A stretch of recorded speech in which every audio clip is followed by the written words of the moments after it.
Hey you guys, it's Rachel here with Senza Cane Corso. So I'm doing a video here with Kubrick. He's a happy boy. Unfortunately, I am going to be rehoming him. His hip is just not getting better. I mean, it wasn't ever going to get better, but I wasn't sure if it was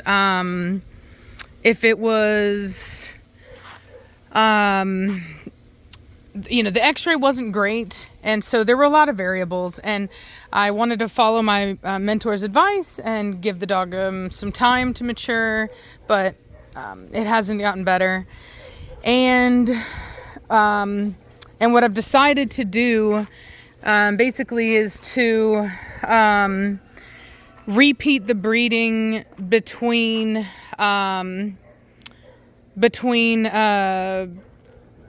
Asia, and it's not a repeat actually. Genetically it's a repeat, but basically Kubrick is the son of Dragoslav, and I have Dragoslav's brother, littermate brother, Don Juan. And Don Juan has just literally not had any issues at all. I've not had a single puppy out of any of his breedings that have had any issues. He's got quite a few dogs out there. So anyway, it just doesn't make sense to keep Kubrick whenever I have the ability to breed that same breeding and hopefully not have that issue.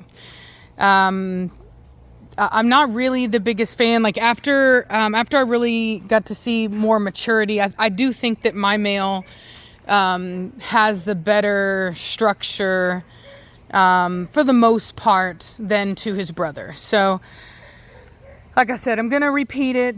The litter was really nice. I mean, there's a lot of really nice dogs in that litter, so I don't want to like trash on the litter because it's actually a really nice litter.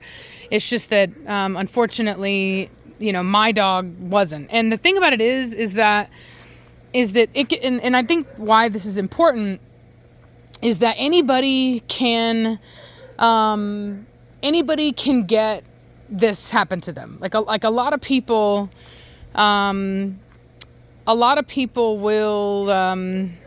will think that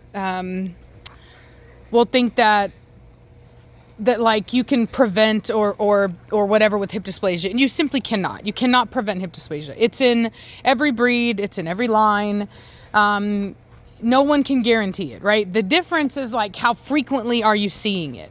And I've read studies I've done live streams before where I read studies on hip dysplasia, and where the only goal of the study was to eliminate hip dysplasia. So every dog had perfect hips, and they still had occurrences of hip dysplasia. So it doesn't matter what you do, it can still pop up. And that's why, health testing is fine and all that, but what's most important is the person behind the warranty. You want to make sure that the person behind the warranty is trustworthy, and that they're gonna warranty the dog and replace the dog if there is an issue with the dog. So, and I'm sorry about all the clutter, by the way. I feel so self-conscious about it.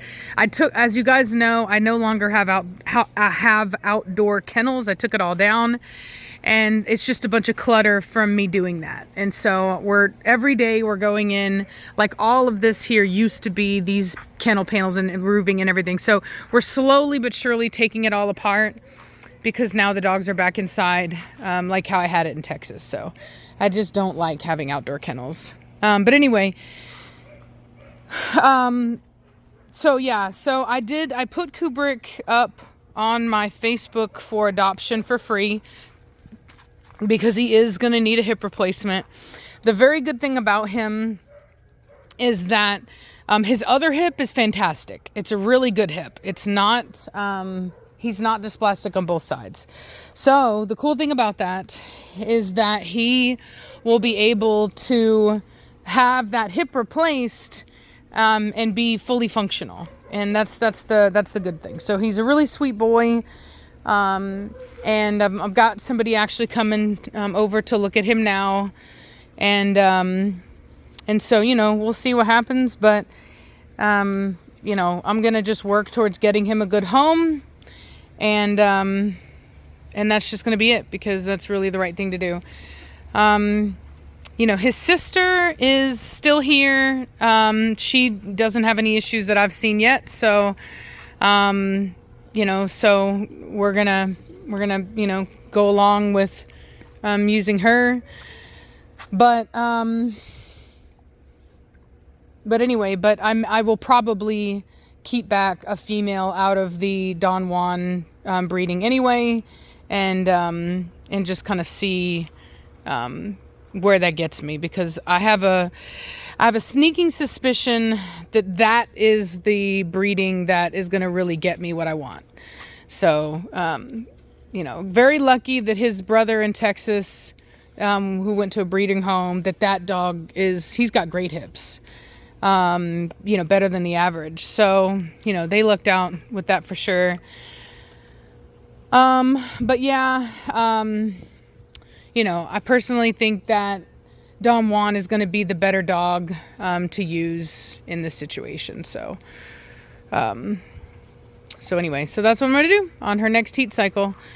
So, but yeah, I wanted to do a little goodbye video, show him being himself and being a happy boy. And, even though you can tell that the hip is bothering him, and I will say it wasn't bothering him as much, but it recently started to bother him. I noticed it today. What's funny is, not even funny, but I had just told Reese, I was like, man, I think he's coming out of it, because he was gating and he was looking really pretty.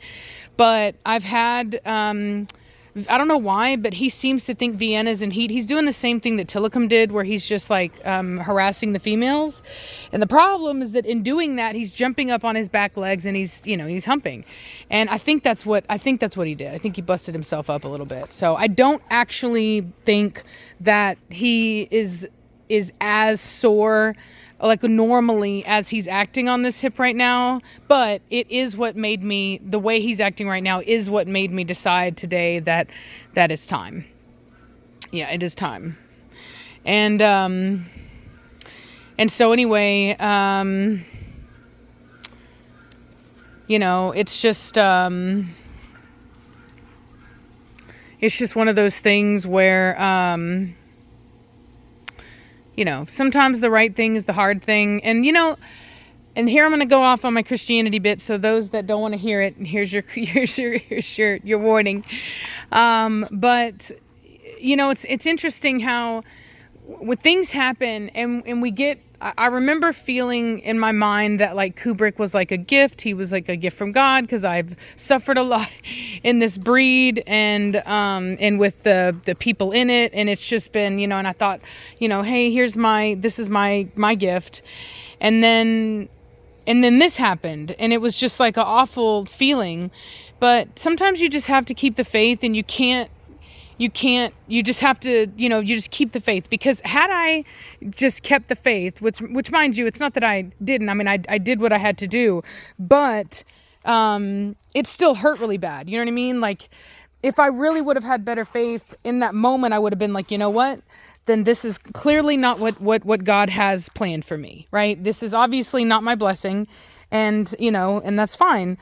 And it's not that Kubrick's not a blessing. He's a beautiful dog and I love him, but I'm talking about in reference for my kennel, right? Like a blessing of this really fantastic dog that's going to do a lot for my kennel. And obviously he's not going to be able to play that role.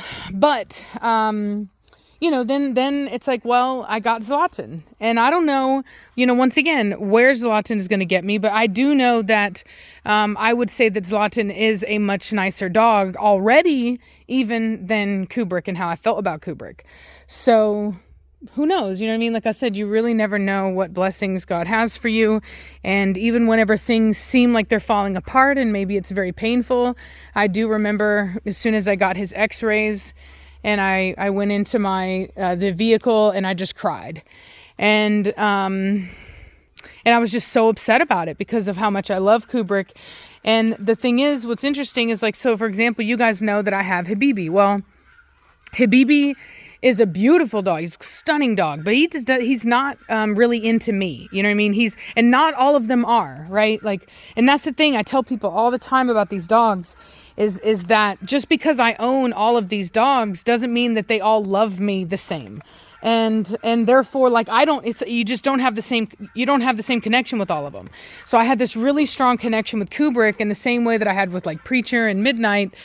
But the thing is that Zlatan is like that. You know what I mean? So it's just a weird deal. You never know how this stuff is going to go. And I'm going to try to roll with the punches and stay positive, keep my faith, and, you know, just kind of go from there.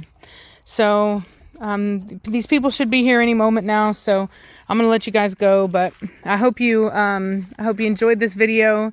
And once again, apologize for the mess. We're shutting things down on the outside here and moving things, and I've got all these random dog houses out here, but it's because these all used to be kenneled areas, and so it's opening up, and it's just a lot of work. It's just me over here. So, you know how that saying goes. It's like, how do you devour a whale? And it's one bite at a time. Or no, I think they say an elephant, but you know, one bite at a time. That's what I do over here. So sometimes it looks like chaos, but I'm slowly but surely chipping away at it. Doesn't help that I'm always changing things, but the outside kennel thing was just not for me. I didn't like the effect that it had on my dog's temperaments. And I didn't like that I couldn't control, the soil. It's just too much. It's really, if you're going to have your dogs outside, they got to be on cement or something, because there's just, it's only a matter of time before it just gets bad, is all I can tell you. So anyway, hope you guys are having a good day, and I'll talk at you later. Bye.